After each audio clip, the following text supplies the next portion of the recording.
Hi friends, मैं आ गई हूँ वो टॉपिक लेकर जो संस्कृत की नेट परीक्षा में पूछे ही जाते हैं। सबसे पहले है भारतीय वृत्ति के अंग, नाटक, प्रकरण, भाण, प्रश्न, डिम, व्यायोग, समवकार, विधि, अंक, ईहामृत। इनके एग्जाम्पल पूछे ही जाते हैं कि नाटक का एग्जाम्पल कौन सा है। तो नाटक है अभिज्ञान शाकुंतलम, प्रकरण है मरीचकटिकम।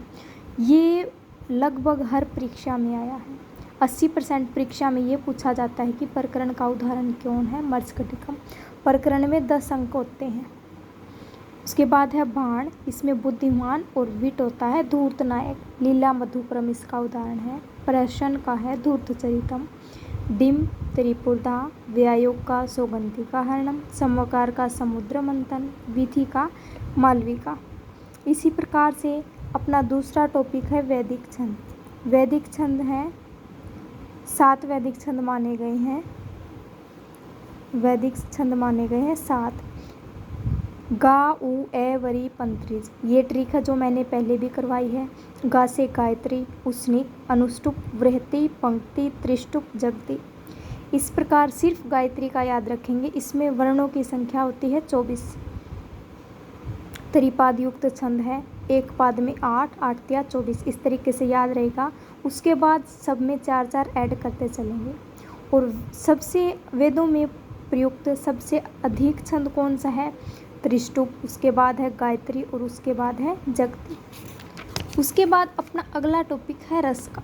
रस है श्रृंगार, हास्य, क्रूर, रौद्र, वीर, भयानक, विभत्स, अद्भुत।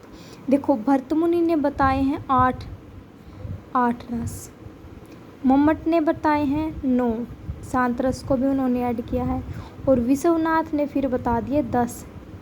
उन्होंने जो वात्सल्य रस है उसको भी ग्रहण किया, इसलिए उनके हो गए 10 रस हैं। श्रृंगार, हास्य, क्रूर, रौद्र, वीर, भयानक, विभत्स, अद्भुत। इसी क्रम में 2-4 बार बोलेंगे तो याद हो जाएगा। स्थायी भाव है रति, हास, शोक, क्रोध, उत्साह, भय, जुगुप्सा, विस्मय। इसी प्रकार से करेंगे तो ये याद हो जाएंगे। श्रृंगार का श्याम, विष्णु। हास्य का श्वेत रंग है परमथ देवता। करुण के कपोत, यमराज। रौद्र का लाल रंग, रुद्र देवता। वीर गौर, इंद्र। कृष्ण काल, नीला शिव, पीला ब्रह्म। अगर हम रंग याद कर लेते हैं तो उसके बाद देवता हो जाएंगे, या पहले देवता करने के बाद रंग याद हो जाएंगे। कैसे? जैसे श्याम रंग विष्णु का है, श्वेत परमथ, कपोत यमराज, रुद्र गुस्से में लाल हो जाते हैं, इंद्र का रंग है गोरा, काल का काला, नीला है शिव का और शिव को नीलकंठ भी कहते हैं, ब्रह्मा का पीला। उसके बाद आते हैं वेदांग। वेदांग कितने हैं? 6। वेदों के अंग हैं 6। शिक्षा, व्याकरण, कल्प, निरुक्त, छंद, ज्योतिष। इन्हें क्या कहा गया है? वेद पुरुष का कौन सा अंग माना गया है? शिक्षा को घ्राण, व्याकरण को मुख, कल्प को हस्त, निरुक्त को स्रोत, छंद को पाद, ज्योतिष को नेत्र। उसके बाद आता है हमारी प्रमुख परिभाषाएं। 2 नंबर पक्के हैं यहाँ से, क्योंकि एक परिभाषा अवश्य पूछी जाती है। संहिता है सबसे पहले, वर्णानाम अति सन्निधि संहिता। संयोगस्तु व्यंजन सन्निपात। अधीन गुण है वृद्धिरादैच अर्थवद धातु अप्रत्यय प्राधिकम। यूस्त्राख्यो नदी शेषो घ्या सखी। अलो अंत्याद पूर्व उक्ता एकल अपृक्तम। गतिश्च सुप्तिगंतम पदम। उसके बाद है नैवेति इति विभाषा।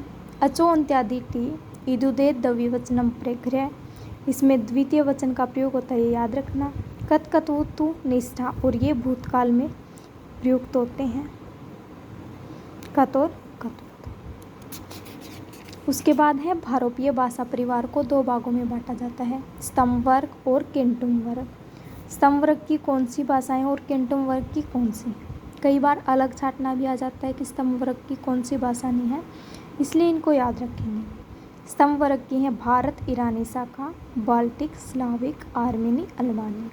और अपनी जो भाषाएं हैं हिंदी, संस्कृत, अवेस्ता, ये भी स्तंभ वर्ग की भाषाएं हैं।